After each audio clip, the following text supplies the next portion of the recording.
Assalamualaikum warahmatullahi wabarakatuh. Perkenalkan, nama saya Vivit Evi Puspitasari. Saya adalah guru sejarah kebudayaan Islam di MTS Tarbiyatul Ulum Banjarjo, Kedung Pring, Langon. Sekaligus mahasiswi PPK dalam Jabatan Transformasi Kemenag Batch 1 2025 di LPTK UIN Syekh Ali Hasan Ahmad Ad-Dari Padang Sidin Puan.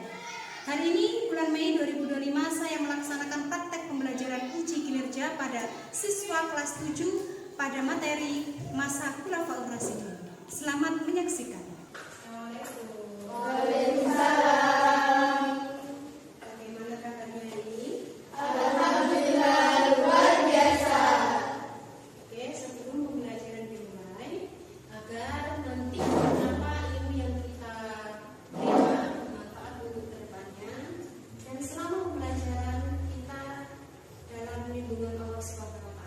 Oke, bisa dipimpin oleh Amel? Marilah kita berdoa bersama sebelum pembelajaran. Berdoa mulai.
Gea Nuliansa Savitri.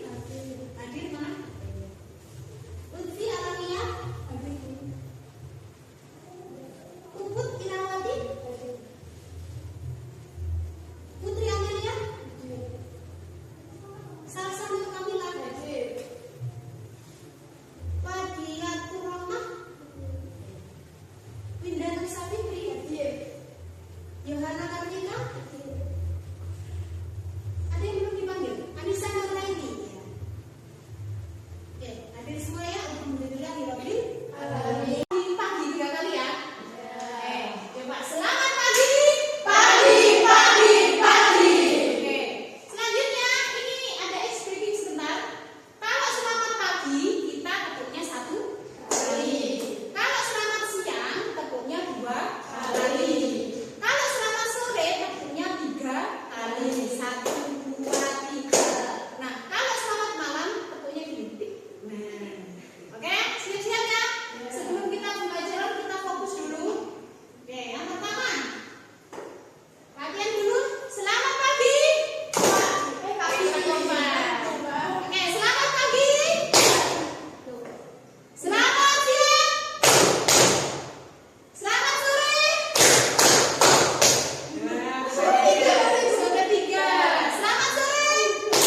besarlah lagi, yaitu kepemimpinan Abu Bakar. Selanjutnya administrasi negara diperkuat. Nah, sebelumnya di masa Abu Bakar ini tidak ada.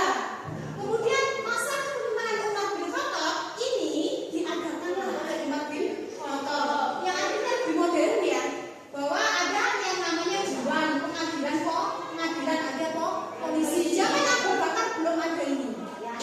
Selanjutnya ini yang paling menonjol adalah menetapkan kalender Hijriah, yang dimana yang kita manfaatkan sekarang, kita bisa manfaatkan. Nah, itu adalah apa? Hasil kebijaksanaan dari sudah. Kemudian ada barcode. Nah, ada aplikasi barcode-nya, bisa dimulai. Yang sudah siap maju ke depan di barcode.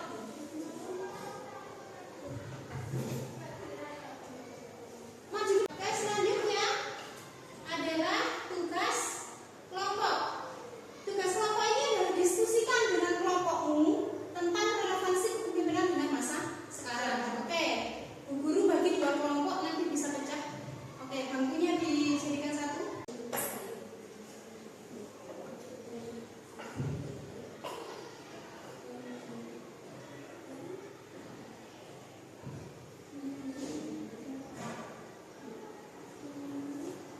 Sedikit sekarang. Nomor 1 ditulis ini, nomor 2 tulis nomor 3 ini, 4 ini, dan per langsung mungkin. Ayo dibagi. Sama kayak nomor 1. Oke. Bukan? Nih. Oke. Assalamualaikum warahmatullahi wabarakatuh. Waalaikumsalam warahmatullahi wabarakatuh. Kami dari kelompok 1 ingin mempresentasikan hasil diskusi kepemimpinan Abu Bakar As-Siddiq dengan relevasi masa sekarang. Oke, hasilnya apa? 1. Abu Bakar As-Siddiq dikenal karena kepemimpinannya yang adil dan berintegritas. Contohnya, beliau tidak segan untuk menindak siapapun, termasuk keluarganya dan kerabatnya sendiri. Pemimpin yang baik memiliki integritas yang tinggi dan tidak tunduk pada tekanan. 2. Menegakkan hukum dan keadilan. Abu Bakar As-Siddiq menegakkan hukum zakat menjadi pelajaran penting. Menjadi pelajaran penting. Beliau menunjukkan bahwa penegakan hukum adalah hal yang krusial untuk stabilitas dan kesejahteraan masyarakat. 3. Pentingnya kesatuan umat Islam. Abu Bakar As-Siddiq menegakkan kepentingannya kesatuan umat Islam. Beliau berusaha untuk mengumpulkan Al-Quran dan menumpas pemberontakan yang dapat mencegah belah umat Islam, di mana perbedaan dan perselisihan dapat memicu perpecahan. Menjaga kesatuan umat Islam tetap penting untuk menghadapi tantangan global. 4. Kebijakan strategis dan pengambilan keputusan. Keputusan strategis Abu Bakar As-Siddiq, beliau mengambil keputusan yang tepat dan bijaksana dalam menghadapi berbagai tantangan. Pentingnya pengambilan keputusan yang bijaksana dan strategis dalam menghadapi tantangan modern. 5.